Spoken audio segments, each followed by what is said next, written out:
Welcome to the Non-Essential Podcast. I'm Steve Gibson. I'm Ben Matlock. Hello. Hi. Hello. No, it pissed me off. I just said I'm ready to go, and my throat like completely clutched up on me. It's like it's a minor miracle that for the last 3 days, just anytime I'm trying to talk to somebody on the phone, which has been like constant, so that's part of the problem. But it's that where like you have a little bit of phlegm in the back of your throat, but like not enough to be able to like cough anything up. So you're just talking like this the whole time. it's kind of that voice that like jazz, like late night jazz radio hosts. It like work to develop. They smoke cigarettes and get so fucking drunk at like 2 a.m. just to introduce some shit you're not gonna remember because you're drunk too. Yeah, what if jazz doesn't actually exist? It's just the music. It's regular music that people hear when you're really fucking drunk. Yeah. Like, you're like, oh yeah, beat up ba doo bop ba doo bop, and it's like that's Dust in the Wind, you idiot. Yeah, like, yeah, that's Sad Dusty by Marlboro Jones. Like it's the like I don't know. I'm a total. There's so much music that I listen to that I know was influenced by jazz, but it's only when I'm like really drunk and depressed that I'll like go onto YouTube and just hit a playlist of like Japanese jazz or something. And it's like, yeah, this is my shit. And then you wake up the next day like, wait, why is YouTube recommending this shit? That's the problem with YouTube is if you don't venture outside of like your normal taste, you just get like the same 6 videos offered to you like every time you go to it. But the second you go to try something, you're like, oh, I want to look this thing up. Then it's like all you get is Japanese scat jazz. Well, yeah, and you're like, what? And Google really fucked people like me because I had Google Music when that was their thing. And then they migrated that to YouTube Music. But then YouTube Music took everything you watched and assumed you wanted that to be a part of your music library. I listen to a lot of dumb shit on YouTube I'm not actually a fan of. And I don't need, like, Fozzy from, acclaimed wrestler Chris Jericho. I don't need that crowding music I actually like. I listen to that to laugh about it with friends. Yeah. There's a lot to be said for like entering YouTube in private mode.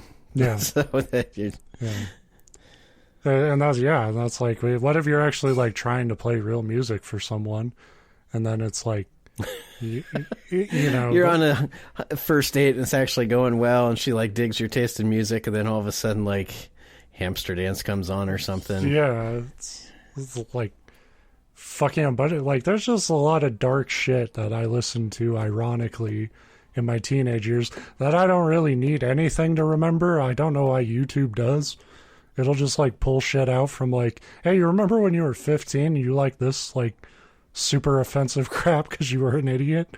And it's like, yeah, yeah, I do, and I don't really want to be reminded of what a fucking asshole I was. Yeah, I'd be in so much like, I don't know, because when I was 15, 16, I listened to ICP and Limp Bizkit, and Korn's not as embarrassing because they kind of got but, you know what, like Korn, I don't listen to them now, but I understand why I listened to them when I was a kid. Yeah.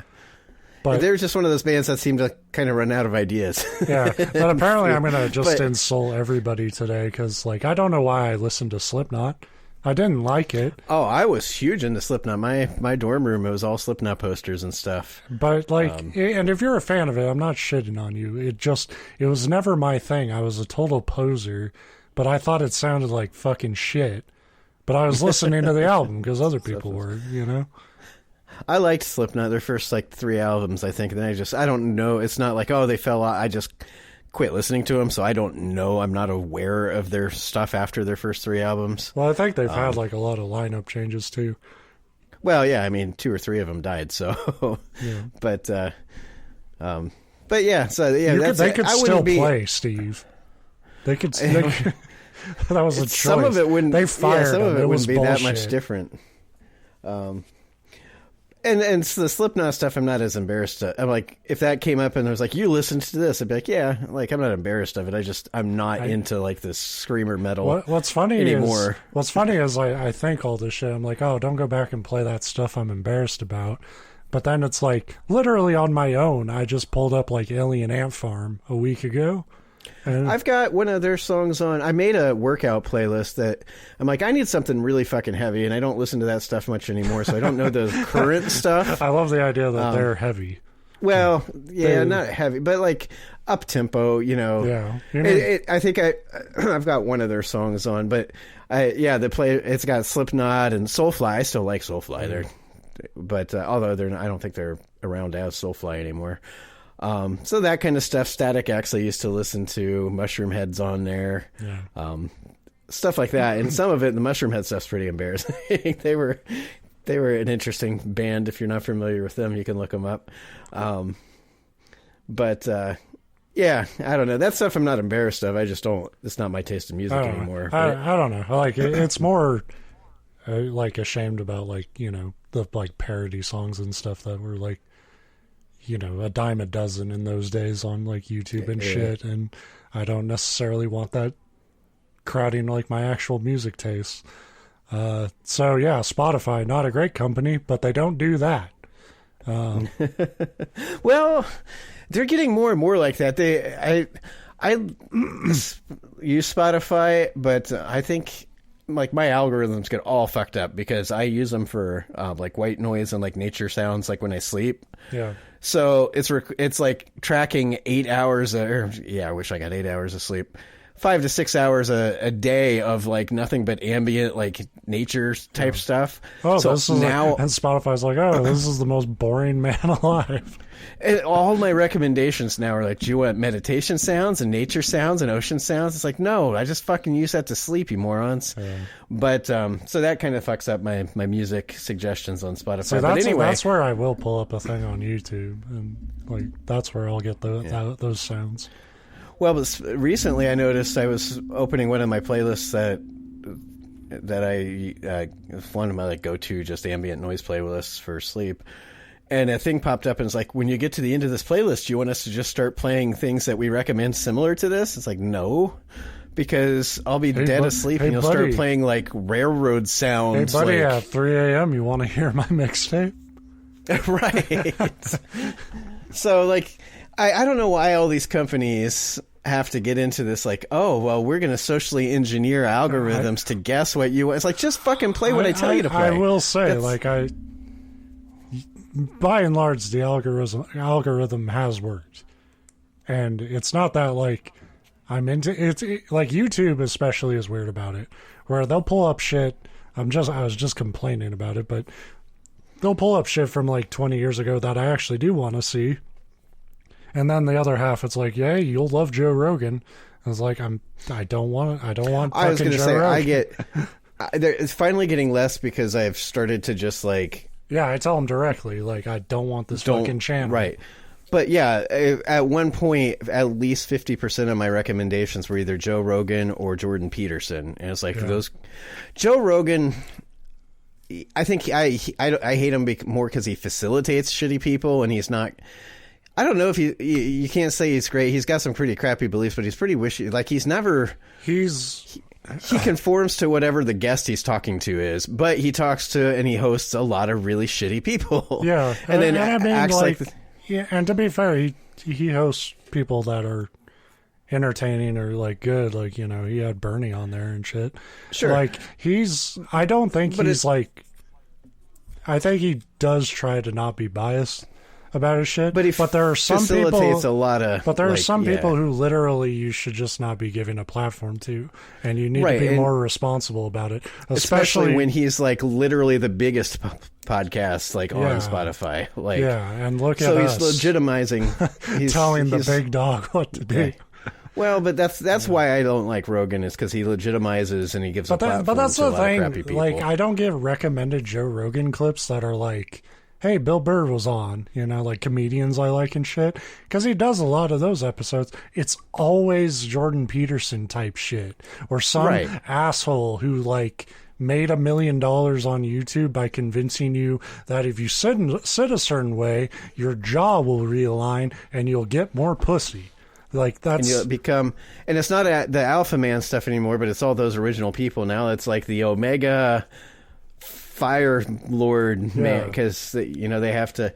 Yeah, I'm the inventor of the alpha dick method, which is when you call women bitches and threaten to own them forever. And if you invite them home and they say no, that's just a game that they play. Yeah, here's some chloroform, the old romantic chloroform trick. It's like, and the problem, the fundamental problem with Joe Rogan is he will sit there and be like, that's really interesting. Exactly. Yeah, Jamie, could you pull up that thing about the alpha dick method? And I'm going to have to look into that. Yeah. I think, I could see how. Yeah, like I say, he doesn't. Yeah. He tends to be in it. I mean, we're like most things Neither on of this us show.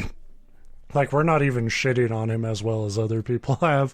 Like Tim Heidecker on his podcast did like a fucking 3-hour marathon parody interview where he just pretended to be a Joe Rogan type, like interviewing these two comedian friends who had like all these made up new age things.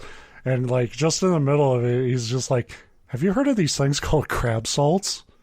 And it's just, it was like his life-changing supplement, crab salts. So this episode brought to you by crab salts. Crab salts, yeah. And it all obviously works. That's why they come out with new supplements every, 6 months that are the rage, is because the old ones worked so well that they need different... But anyway, so there goes us. Half our 10 viewers who like Joe Rogan. Sorry, guys. Whoops. But on our show, we don't do that. On our show, we tell each other stories. And about crab salts. So I don't know how you knew that I killed to get them. Yeah, I don't know how you knew that was my topic this week, but yeah, I bet you have to milk crab salts out of the crab. It's gross. I like any kind of animal-based salts are great because you make them cry. That's the easiest way to get salt from an animal is to that's really salt sad. It. I don't know why, because crabs are just like armored spiders, but the idea of a crab crying to me makes me really sad. I wonder if animal tears in the ocean are more or less salty than the ocean itself. Oh, that's a good song lyric. Yeah, it sounds like of Monsters and Men or something. So some folky. Oh yeah, totally. But that's my shit right now. Yeah. The algorithm decided so. I tried to listen to it because there's two of their songs that everybody knows because the radio played them for every other song for a while. And so yesterday I was doing dishes or something. Okay, I'm gonna just play of Monsters and Men because I don't know their whole stuff. Oh my god. It's not bad, but it's one giant song because all their songs are the same. Yeah, that.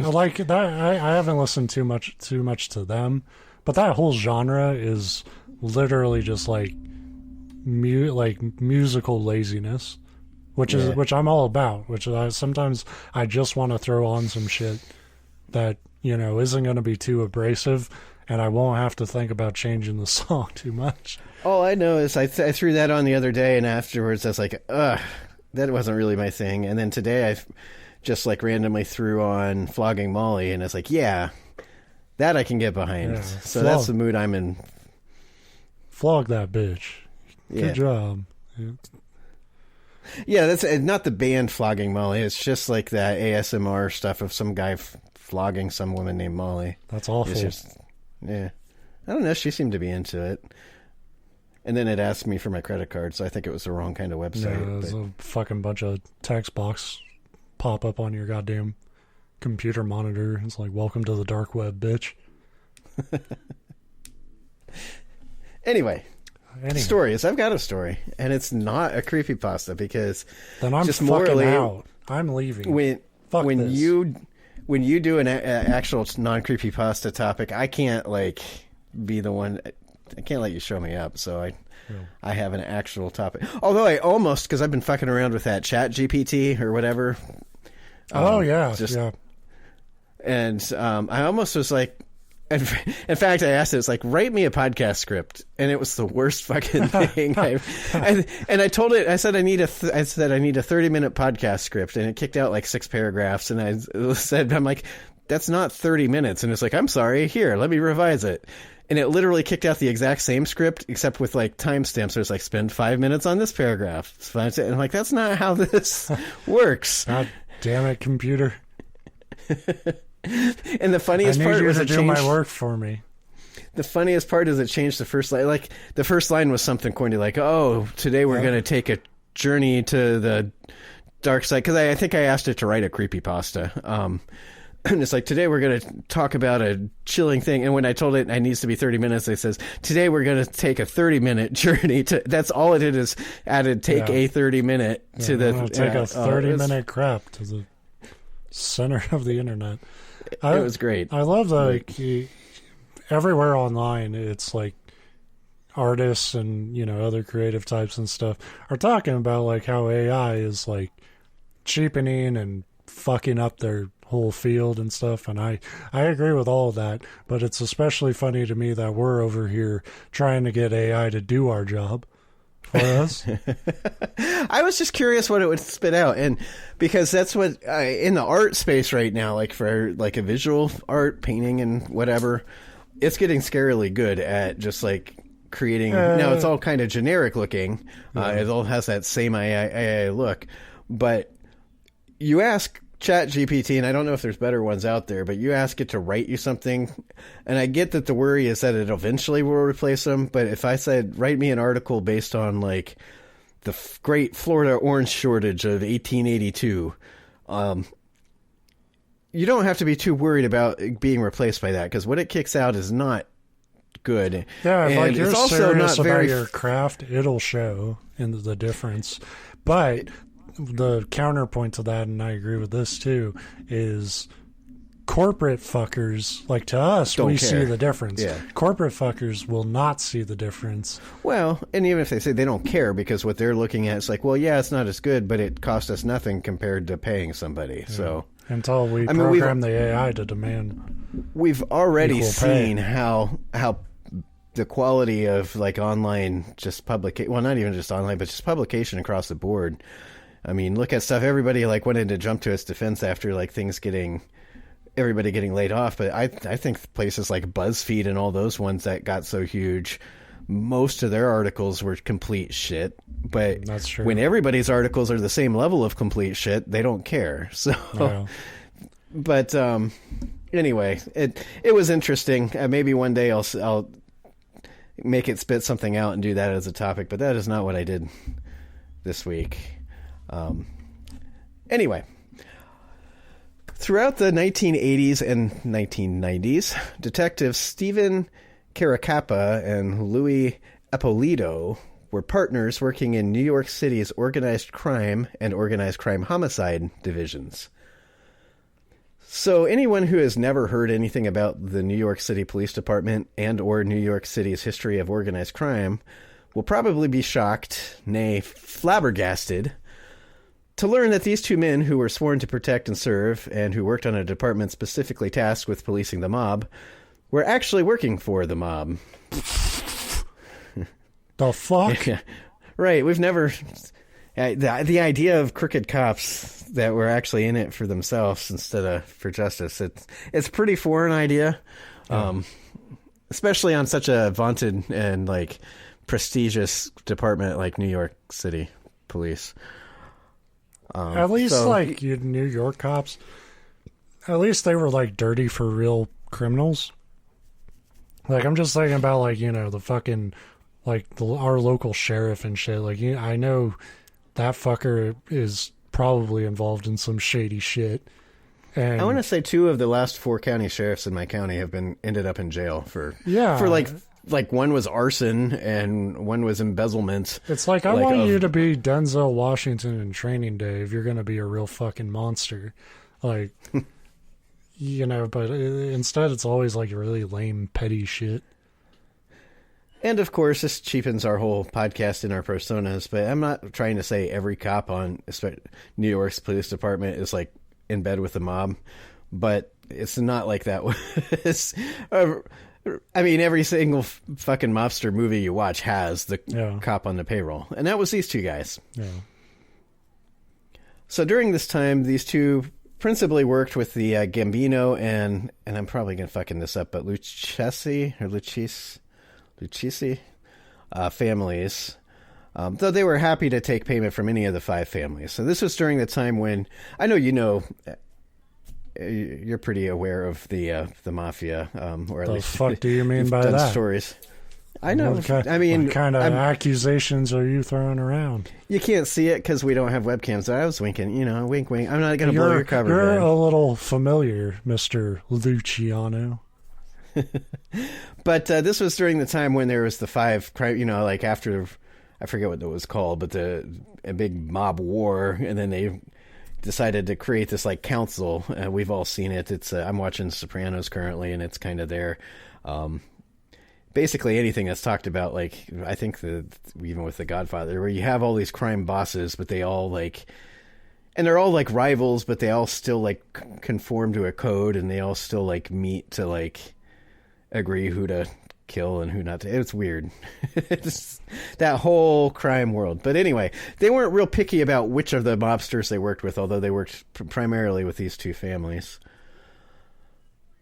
So around 1982, Caracappa and Eppolito struck a deal with the Lucchesi family underboss, Anthony Gaspipe Casso. Under this arrangement, the detectives would pass info to on police investigations and intelligence to the mob, and also help them track down and identify suspected informants, people that had gone into witness protection, that kind of stuff. In exchange, Caracappa and Eppolito were paid $4,000 a month. Which is pretty good. That's more than I make. And that's on top of their detective salaries, which aren't nothing either. There were many on the New York Police Department who were suspicious of these two. For starters, they tended to dress in like $2,000 suits that even like the head of the police department couldn't afford. It's like, wait a minute. It's like any other cop is like they put 2 and 2 together by like day 1. Because they don't hide this shit. Well, they all know how much you make because they're doing the same job. And they're like, wait a minute, this guy showed up in a Lambo in a Gucci suit. Something's off here. Yeah. He's got a wife and more kids than I do. More obvious than their like taste in like clothing and their clearly like higher amount of money in their bank accounts was the fact that they both had well-known ties to mobsters. It was the fact that they told their boss at the police agency, do you know who we work for? From childhood, Caracappa was a close friend of a man named Thomas Bilotti, who himself was known to be a close aide to Paul Castellano, who was a crime boss in the Gambino family. Castellano is one of those names that you've probably heard if you've followed any of this 90s. The problem with the whole 5 family thing is like, I feel like if you're part of a crime family, you should have to change your last name to that family. Yeah, so I'm trying to do these notes was so fucking confusing because they're like, oh, the head of the Gambino family, John Gotti, is like, well, then isn't it the Gotti family? No, now? It's the Gambino. Like, but you know how they've got business cards and stuff, and you know how much work it is to like it's a fucking reprint Game those. of Thrones fucking family tree to figure out this mob shit. It really is, especially going through the 80s and 90s. And just as much incest. I'm not going to agree or disagree to that, but I primarily not agree to it because some of these mobsters are still alive. Shit. But Ben, if you want to take your chances, I gotta cut that out. Living there in Arizona, that's like you do, wink, wink. Look, I'm not saying all of them engaged in incest, just the smart ones. That's awful. So anyway, cut that out too. This guy grew up with another guy who was a close personal aide to like one of the top crime bosses in New York. The other detective, Louis Eppolito, his father was a soldier and enforcer for the Gambino family. His uncle, Jimmy the Clam Eppolito, which is another... these mobster names are they're 50-50. Half of them you're like, that's pretty terrifying, and the other half you're Jimmy the Clam. Yeah, like, half of them seem like the cops came up with them once they finally arrested the guys. But anyway, so his dad was an enforcer and a soldier. His uncle was a made man in the Gambino family, and so was his son, so it would be Eppolito's cousin. So very, like, his family is literally the mafia, yet he gets a job on New York in the department that's supposed to investigate the mafia. Initially, the detective who ran the organized crime unit refused to assign Eppolito due to his suspected ties. But then that guy retired, and the next guy apparently was like, what the fuck? You've been asking for a while. You really want it, kid. Come on in. Eppolito would raise suspicion in 1984 when Rosario Gambino's home was raided by the FBI as part of a heroin trafficking investigation. And during that raid, they found a file containing police intelligence on Gambino. They were able to determine that the records had been photocopied by Eppolito at his station, and personally handled by him because his fingerprints were on them. And he that could mean anyone touched it. Well, they also had the log where he had, because there's, chain of custody on stuff like that. So they could see where he had checked him out. They could tell he's the one that photocopied him.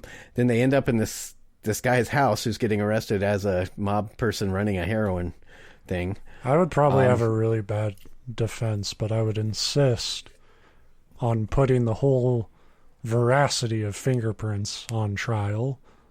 Because I would be like, how well do you know your own fingerprints, huh? They could look exactly like mine. It's the mob. Maybe they broke in and stole my fingerprints.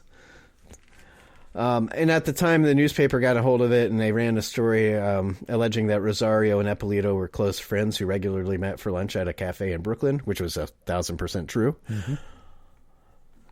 So Eppolito was suspended without pay, which is shocking because we've seen cops murder people and they're like, we're suspending you with pay. It's like, oh no, give me an indefinite vacation. That sucks. Yeah. What do I have to do at my dumb office job to get that?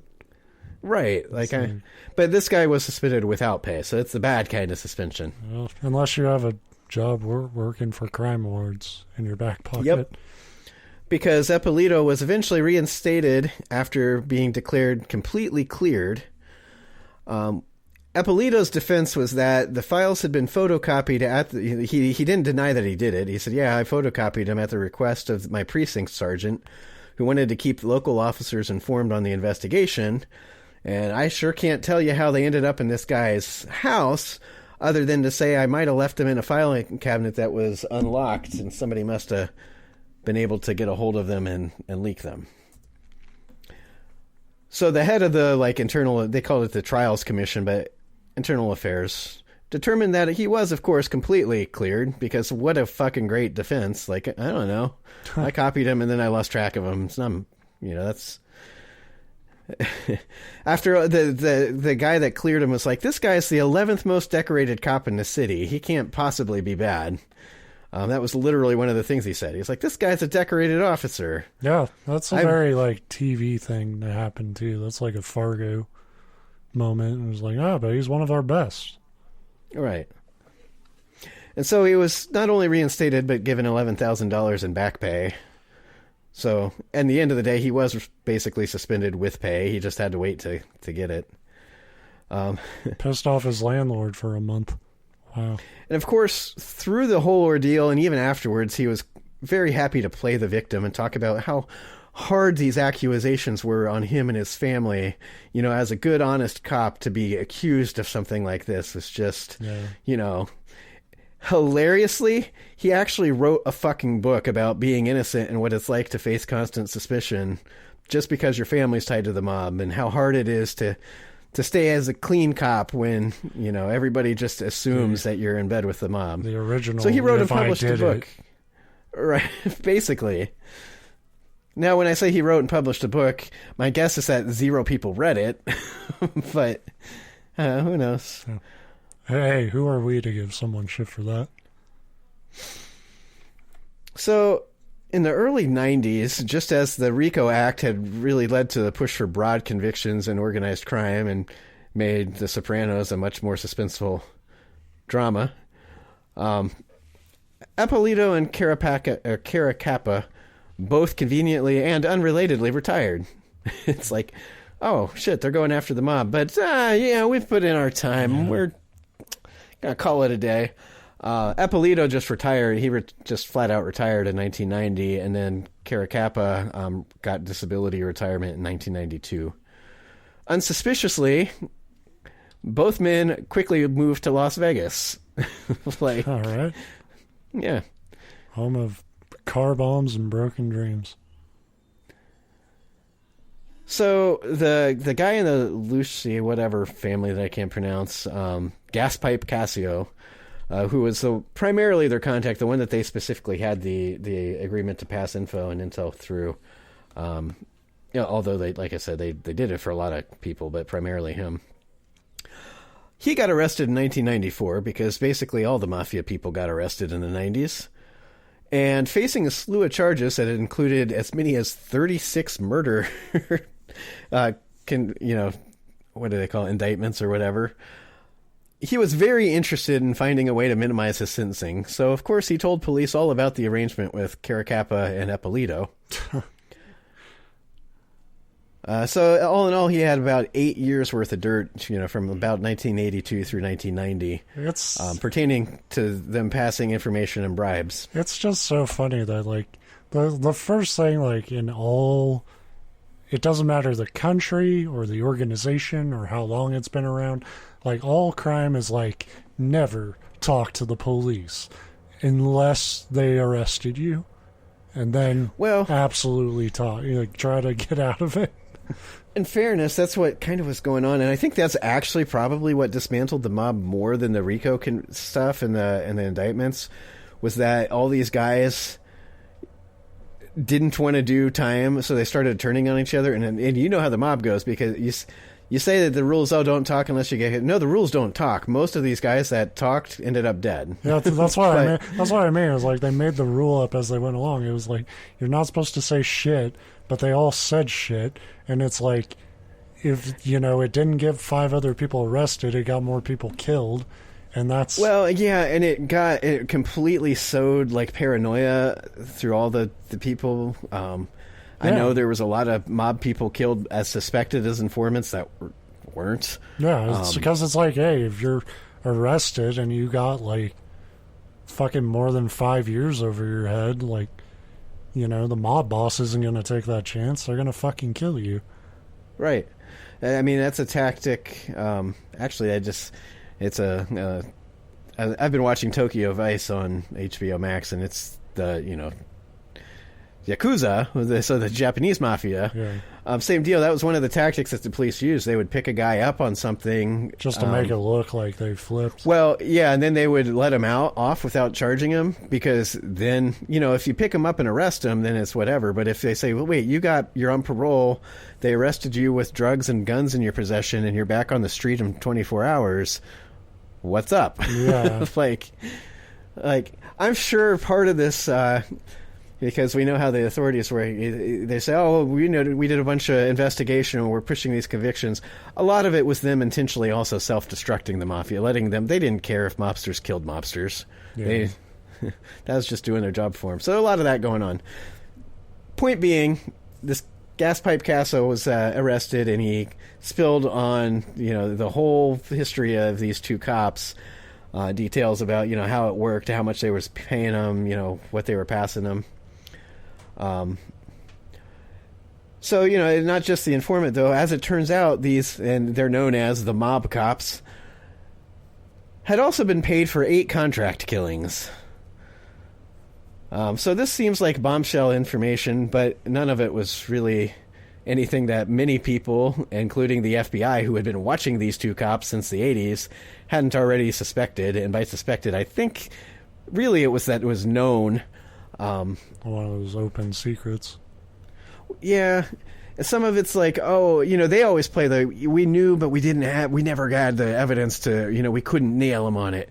But really what a lot of it was is that Exactly, because again, they're like, oh, they're killing people, it's murder, and that's wrong, but they're murdering mobsters, so let's let them fucking do it. We've talked about it with, was it Whitey? Whitey Bulger? Yeah, was he the one that turned informant for him, or... He was definitely an informant. And we've talked about it on even some of like the earlier, like the 50s and 60s mobsters, where they were an informant for the cops, and the cops knew they were murdering people. They just figured that the people that they were murdering... Right. So I think it was more that, but everything you read was like, we suspected it, but we didn't have anything to go on. It's like, okay. But Eppolito gave him a lot to go on. Surprising to anybody who's never seen the American justice system at work, investigators decide that they still had no physical evidence against the two, and this guy that gave them all the information was a known mobster, so, what good is his testimony? And they still didn't press any charges. All right, let's get the completely square citizen who would be the witness for that. Right. We need somebody on the up and up for a fucking corruption charge. Look, contact me when the librarian knows every detail of this. Jesus Christ. Basically, you're saying it could never be proven because, the character of the witness. That's what they were saying. Yeah. Which we know isn't true. They used mafia witness testimony all the fucking time. But I think it comes down to... A lot of this also comes down to we don't want the public embarrassment of everybody finding out two of our own... for 10 years on the organized crime task force were mobsters. So I think a lot of it's like, let's look the other way and just hope it goes away. I don't know. I can't.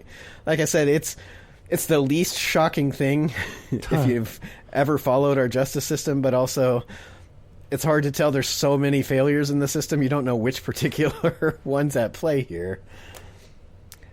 Meanwhile, now operating out of Las Vegas, the two continued to work for the mob. Of course. So as the case in New York grew cold, which that's also a kind of a icing over what's actually happening there. It's just cold case implies you don't have any leads anymore. This was, we've got plenty of leads, but we need more different leads. Bigger leads. But anyway, the case was, turning into a cold case there. The two played a part in a planned assassination against one John Jr. Gotti. And again, if you know the mafia, you know the Gottis. Who, following his father's arrest, had become head of the Gambino family. And also a planned hit on Lucchese underboss named Stephen Wonderboy Crea. Or Cray, I think it's Crea. But both of these hits failed due to the indictments and arrests of both men, because it was getting really fucking hard for an honest hitman to kill mobsters when the mobsters were getting arrested left and right. Although a lot of them ended up getting taken care of in prison. But anyway, for the hitmen on the street, it was getting tough out there. It's not like the good old days. Yeah. We could whack anybody at any time. Just stroll up to that milkman and bop him on the head with his own jar. That's how a lot of them did it.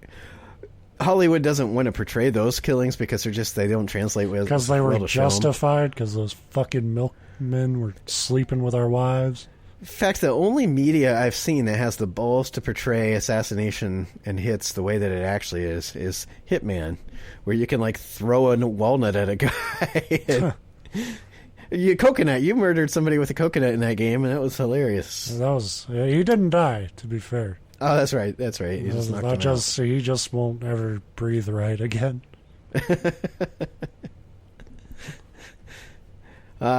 So yeah, they were supposed to kill those two. They were also part of a planned hit on Sammy the Bull Gravano, who I've also kind of heard of, but I wouldn't be able to tell you anything about him. Sammy the Bull, that sounds familiar. Which is interesting because the reason they were contacted to try to kill Sammy the Bull Gravano was because he had acted as an informant as part of the investigations that got John Gotti Sr. arrested. So it's like, you got John Gotti Sr. arrested. We're going to kill you. And it's like, aren't you the two that are also trying to kill John Gotti Jr.? And it's like, well, yeah, but that's not the point. It gets so fucking confusing with like I said, they worked for these two crime families, but most of the guys that they killed were members of these two crime families. I don't know. I don't want to even pretend to understand any of it. I mean, that kind of makes sense though, because most those guys that they suspected of being like most day to or... day, it was actually really bad for business for like families to be at war and shit, and like taking hits out on each other. So like the day to day deaths and stuff were all internal. Like, yeah, it was guys that were trying to make plays to take more, to move up in the ranks. You're stealing shit. You're doing stuff without permission. You know, you might be doing some shit that might start a war, so they kill you before you can. Having sex with a woman that you're not related to, like, hey, that's not incest. That's not what we're about. And the Ben Bino. Just Ben Bino. I family. heard Babe Ruth was a member of that. It's not a big family, due to our own rules. Anyway, so yeah, these three guys, they were, but Sammy the Bull was in witness protection because they knew that after riding on the Gaudis, you were probably fucked. But lucky enough for Sammy the Bull, before these two could get to him and take him out, he got arrested because in the witness protection program, he decided to start running a multi-million-dollar ecstasy, can't say that, trafficking ring. And he got caught for that. You gotta love it. At the time, he was probably like, well, fuck, you got me for the drugs. And then they found out, it's like, hey, if you didn't get me, I would have been killed. So thank you. Like, you gotta love it, though. Just that tenacity to, like, no matter what my circumstances, I'm gonna try some shady shit to get on top. It's amazing to me because maybe I'm wrong, but my assumption has always been once you're in witness protection, the FBI is kind of paying attention to you. Like the mafia, you hear about people in the mafia and like whether they were, actual drug addicts or not, like there's obviously those types of characters, but the way they are addicted to crime is like on par with like heroin addicts, where it's like they just have to. They have to stick their fucking nose in something that could get them fucking killed or caught. Yeah, that's the thing. They would probably put in witness protection and like, and you're going to have to live on this $400,000 a year salary. Yeah, and it's like, that's not enough. I need to, I'm sure this is your new ID and this is, what are you snorting? Well, again, in fairness, I don't know that he did it. He's just selling it. It's like, hey, hey, where are you going? Why are you talking to that guy in the court? Damn it, Sammy. What's in that bag? Sammy, it's been 10 minutes. Where'd you even get that from? God damn it. I ain't no rat. And they're like, you're exactly a rat. That's why you're here. And he's like, oh, yeah. Yeah, and then like, I bought it from John And then Gotti. the witness protection cop turns to his partner. He got it from him. And he's like, God damn it. And now another dirty cop. So anyway, yeah, they were operating in Vegas, but it sounds like largely unsuccessfully. But who knows what else they had their hand in out there. But they weren't cops at this point, so they weren't like passing police records, at least. Yeah, didn't do anything wrong now. A decade after their retirement and subsequent relocation to Las Vegas, a New York Police Department detective decided to take another crack at the now cold case. So this detective by the name of Thomas Dades was able to establish some new leads, a feat which he seems to have managed by simply doing a fucking investigation. Like, yeah, I like the idea that, like, I'm going to take another crack at it, and by that I mean I'm going to actually try. Yeah, that's the way it was worded, is that they're like, oh, he found some new leads, and then it went on, and it's like, oh, did they catch somebody, or they found another witness or something? His leads were that he examined the mob cops' work records, which he was able to like connect up with like the missing, like all the stuff that's been passed and corroborate the story from Casa. Basically, he just looked at the papers. Like I couldn't help but notice they had a polar bear coat on in every photo of them. He also noticed going through their records that there was a woman by the name of Betty Heidel, I think, who was the mother of a mobster named James Heidel, who had gone missing. Betty had made a statement to the police that immediately before he went missing, Caracappa and Eppolito had shown up to her house and taken him away in handcuffs. So it was a small detail that's easy to miss when you're searching for a missing person, that he was last seen being when you have let out of the cops. house, and there's no arrest record of him. Yeah. So that's what I mean when they're like new leads. It's like it was very, very, very clear that when they initially investigated these guys in the 90s, they didn't fucking give a shit and didn't try, because he came in and was like, "Oh, I opened a file. These guys are guilty." So anyway, the district attorney finally decided they had actual enough evidence to arrest both Caracappa and Eppolito. And so they did in March of 2005. So among the many, many charges were 8 counts of murder. So they were convicted of participating or facilitating 8 murders on behalf of the Lucchesi crime family. The victims were Edward Lino, a high-ranking member of the Gambino crime family, Robert DiBernardo, a suspected mob associate, Nicholas Guido, a suspected mob associate, which I think with that name... You're kind of typecasted. Yeah. Although I did read... I left it out of my notes, but there was at one point where Casso wanted to... It was after these 2 guys like retired from the police, but before they moved to Vegas, and there was a guy, a mobster, and I forget his name, that they suspected was an informant, and he wanted the mob cops to... Oh, no, the mob cops had information on who the guy was and where to find him, but they wanted another, like, $6,000. They weren't going to... On top of the $4,000 that they had been being paid. And Casso's like, "Fuck you, I'm not paying that. I can do it myself." And so they tracked the guy down and shot him dead in front of his house, and it turned out it was just some guy with the same name. And so that sucks for him, but I think they said he was like the mail carrier or something. So I guess they were getting their money's worth from these 2 cops, because they can't do it on their own. But anyway, an Anthony DiLappi, suspected mob associate, Patrick Testa, who was the son of a Lucchesi crime family member who was killed in 92, and Israel Greenwald, who was a diamond dealer, Bruno Faciolo, who is a member of the Gambino family, and a Thomas Torpy, a suspected gang associate or mob associate, blah, blah, blah. They were accused of facilitating 6 of these murders. Basically, they would kidnap people they would arrest them. They would act like they were arresting them for some actual, police thing. And then once they had...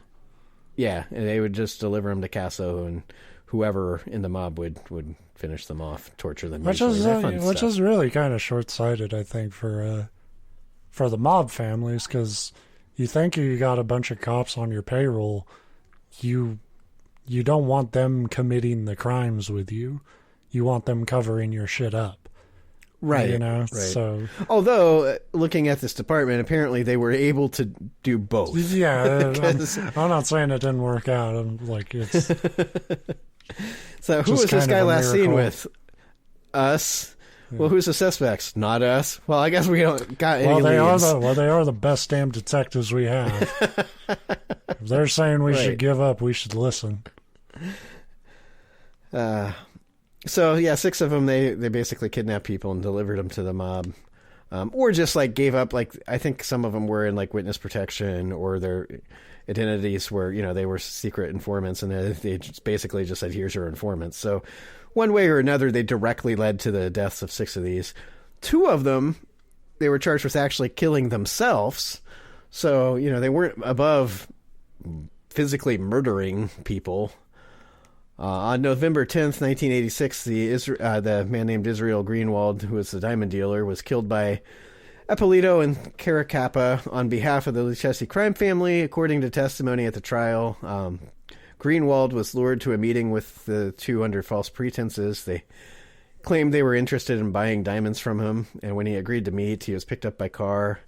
They allegedly drove him to a garage in Brooklyn where they shot him multiple times with a silenced pistol, so just like TV shit, and then stole a large shipment of diamonds that he had with him, which is why you never bring a large shipment of diamonds fucking anywhere, really. Right. And then in March of 1990, this when they murdered Edward Lino, who was a high-ranking member of the Gambino family. According to the testimony, Lino was lured to a meeting with them under false pretenses. Again, they claimed that they had information about a hit that was being planned against him and wanted to offer him protection. So they were basically like, hey, man, we found out through our sources somebody wants to kill you, but we can protect you. And he agreed to meet with them. And guess what? They didn't protect him. Since they met him... They picked him up by car and took him to some place and shot him multiple times, which was confusing because I found 50% that said that basically the same as a diamond dealer, where they lured him to like a garage and killed him there. And then the other reports say they pulled him over. They just pulled over his Mercedes and then pulled up alongside it and shot the shit out of him. Which are two, the end result's the same, but they're two different things. But there was a photo that I just happened across when I was trying to figure out which one's real from Getty Images, which, if you know, that's just a database of, like images that are used for newspapers and stuff, which showed this guy dead as shit in the seat of his Mercedes on the side of the road. So despite like more of them saying that they lured him to a garage, I think they just pulled him over and shot him up and drove off. Yeah. Doesn't really matter. Or it's the worst attempt to hide a body ever. Yeah. Yeah. Well, the diamond dealer was killed just driving along. The diamond guy was shot and killed and stuffed in the trunk of his own car, which is, I don't know. I don't know. Like that's not the first time something like that's happened, but it's a weird, like, not hiding a body. Like, you're still putting in the work. Like, this is going to buy me an extra 8 hours. Yeah. Well, they're going to have to jimmy that lock. It's like. So they were found guilty and convicted of all these things, and both were handed life sentences. In a shocking twist for this show, both actually died in jail. Like, they didn't get out on something fucking stupid like we always... Yeah. It just took a fucking million years to that's catch the thing. Them on their shit. They were 71 and 74, respectively. Caracappa 71 and Eppolito 74. So not like... that's still kind of young, but not really. That's where you're entering the old age as a option to die phase of life where to me that's old as shit, but yeah I feel fucking old now, so it's one of those. It's like, how we got you. They did serve, it was 12 years for the one that died first and 14 for the one that died second, or 15, I don't know. I didn't really do the math that closely. So they served a decent chunk of time in jail, but that means they were in their 60s when they got arrested. So they still lived a pretty long life with all this mafia money, murdering people. And then it's the end of your life when you're old and you can't do much anyway, we're going to feed you and house you. It's probably didn't go down like this, but I think about you see it in shows and stuff like fucking Better Call Saul, the character Mike on that show. He tells a story where he's basically saying the thing fucking cops fear more than dying is going to jail, because you're going to jail and you're going to get locked up with everybody you locked up, and that's true whether you're corrupt or not. So to me, it's really funny to imagine these really old guys going into jail with a bunch of really old guys who were waiting for him. Yeah, and it's trying to get away from an angry man in a walker. It's that's what they died of, is exhaustion from just this constant laps around the yard that they were doing. But get back here, chicken shit. And for what it's worth, they did both die of I think one was cancer and one was just natural causes. Sure, a barbell so they didn't fell get on shit. him. Naturally. Again, I think it would get reported that way either way, because once you're in jail as a mafia, especially as a crooked cop, all deaths are natural. Yeah, because the police that are, that have locked you up don't really care that much. Yeah, they didn't care when you started. They don't care how you end. Go figure. Yeah. But so that's what I got. It was just a mafia story that I came across that it's good shit. Kind of interesting. Yeah. they're very well known because their story got pretty famous. But it's interesting to me because, you look into the mafia, and I think older times, and you go back to like the Jimmy Hoffa type stuff, and to read the stuff where it's like, oh yeah, their crimes occurred like as I was growing up in the 80s and 90s, and they didn't get arrested until 2005. And it's like, oh, so this is like recent history, like. Yeah, it's always interesting when like you'll still occasionally you'll get lucky, you'll see a headline like this like fucking ancient crime boss has been found and stuff, and it's like, and it's it's cool that they caught him, but it's also that, like you talked about, it's like, well, they lived until they were like 90. Yeah, like I still wouldn't necessarily want to go to jail, but there's I want to go to jail, but it's like I'm like 2 more like fucking bad shits away from dying anyway, so right. And there's just like no feeling of justice for anybody. Like, imagine if your dad, or if as a wife your husband was the mail carrier that got gunned down in the street because he had the same name as a mobster, and then you find out like, at age 80 they caught the guy that did that. It's like, nobody's like, they got the son of a bitch. I've seen people like say that in interviews, but it always feels like they say it because they've been telling themselves for years, I hope this person, if it, there's not any real satisfaction there because you can't. It doesn't bring your loved one back. Yeah, I mean that's the age-old dilemma. I'm the Liam Neeson type where if somebody killed somebody that's that important to me, I don't want them to get arrested. I want to find them. I want them to face me. Right. And then they'll kill me because I'm not. It turns out I was not prepared. Yeah. He made it look so easy in those movies. He just got real scary on the phone.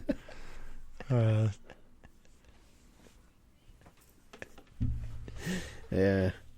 I need to change because I've been using the same phone greeting. I've had the same job for like 20 years, so I answered the phone the same way. I need to change it up and go with like that Taken theme. Be like, everybody that calls, instead of saying hello, be like, I don't know who you are, but you don't know. Yeah, started with a threat. That's always good. I don't know who you think you are, but I have a particular set of skills, None that of them I barely maintain. None of them equip me for the check I'm about to write with my mouth. No, it's not even going to be a threat. I'll just go on and be like, a set of skills that I've done the bare minimum to gather over 20 years. A set of skills that pertain to insurance. So if that's what you're calling about, you're in luck. One time I made a fire out of a bit of wood, and now I'm prepared to fight you. I want to write a memoir about that and talk about like the time I was in the woods and I had to start a fire, and I lit it with nothing more than a couple twigs and some gasoline and a match. You start off trying to sound like Bear Grylls, and it's like I had to really scramble and dry out the wood. It was a rainy day, and then I remembered my house was right there. I was starting to get hungry. I decided to forage for food at the McDonald's across the street. You're just camping on the side of the highway. Yeah. That was a really good Cyanide and Happiness cartoon.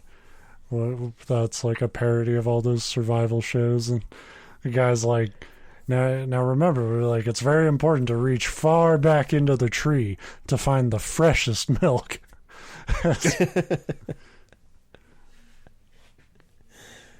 Yeah.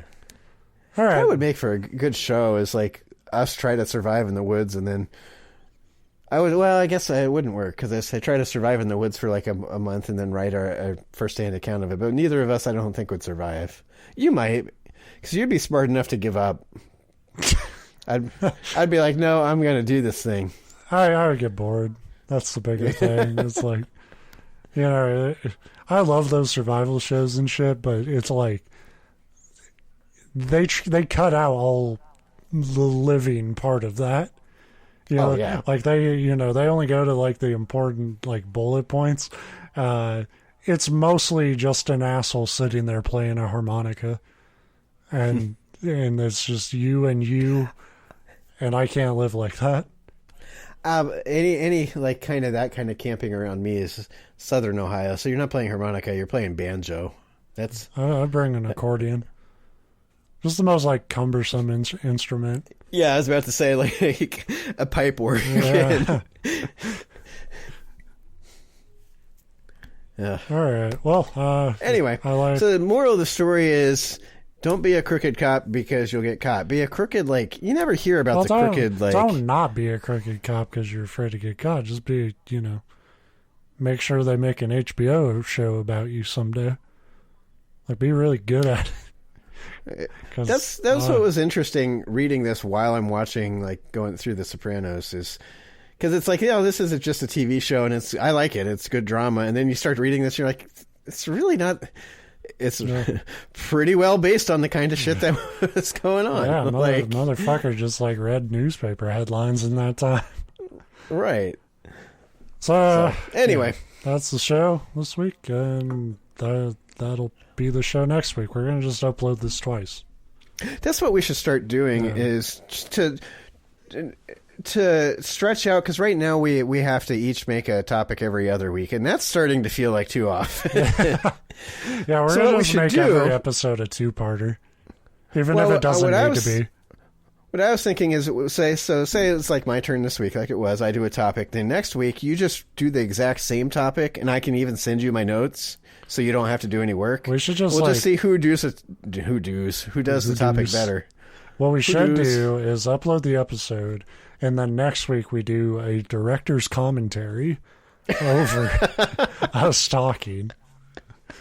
That would be really hard on a audio format, because with a movie they just like kind of mute the.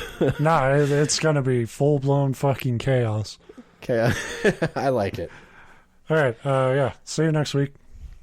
Ciao, Toodle noodles.